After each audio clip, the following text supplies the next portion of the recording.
राज्यसभा में 5 सांसदों के बिना इजाजत उनके नाम सिलेक्ट कमेटी में प्रस्तावित करने के आरोप से घिरे आम आदमी पार्टी के राज्यसभा सांसद राघव चड्ढा को संसद की विशेषाधिकार समिति ने नोटिस जारी किया है।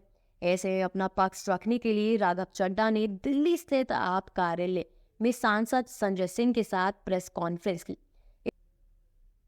इस दौरान उन्होंने बीजेपी को खुली चुनौती दी है। जहां सिग्नेचर हुए हैं वो कागज लेकर आए हैं और वो कागज कहाँ है।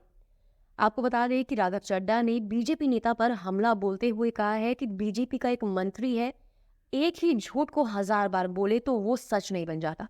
राघव ने राज्यसभा की रूल बुक दिखाते हुए बोला है कि किसी भी समिति के गठन के लिए अगर आप किसी मेंबर का नाम प्रस्तावित करते हैं तो उस मेंबर का साइन चाहिए, ना ही उसकी लिखित सहमति, क्योंकि सिग्नेचर जमा नहीं होते। तो जब किसी का सिग्नेचर लिया ही नहीं गया, किसी का सिग्नेचर जमा ही नहीं किया गया, तो ये जो बिना सहमति की सिग्नेचर लेने की अफवाह फैलाई जा रही है, ये सरासर झूठ और गलत है।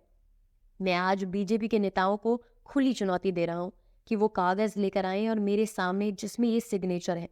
आपको बता दें कि राघव चड्ढा ने आगे कहा है कि मोदी सरकार की मंशा साफ है, जो उनके खिलाफ बोले उसकी संसद सदस्यता समाप्त करो या सदन से बाहर कर दो, उसके खिलाफ एफआईआर दर्ज करा दो। उन्होंने कहा है कि केंद्रीय गृह मंत्री अमित शाह ने सदन में झूठ बोला है। सांसद सिलेक्टेड कमेटी के लिए किसी का भी नाम प्रस्तावित कर सकते हैं, इसके लिए किसी का हस्ताक्षर जरूरी नहीं है।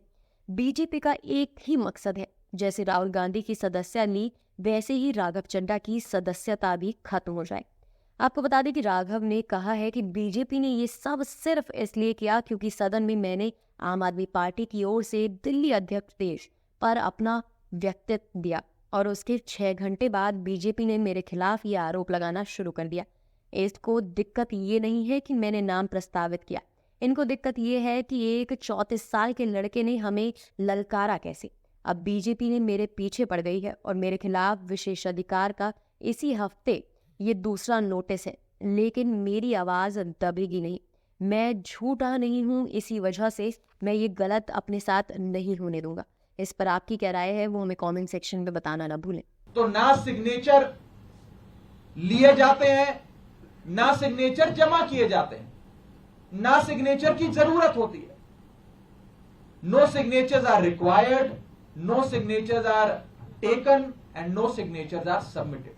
तो जब किसी का हस्ताक्षर लिया ही नहीं, जब कोई हस्ताक्षर जमा किया ही नहीं, तो ये फर्जी साइन का जो एक अफवाह फैलाई जा रही है, ये सरासर गलत, झूठ और बेबुनियाद है। और ये मैं कानून की पोजीशन के हिसाब से बता रहा हूं। और मैं आज इस मंच से बीजेपी के नेताओं को चुनौती देता हूं कि वो कागज लेकर आए मेरे सामने, show me that piece of paper जिसपे ये दस्तखत है।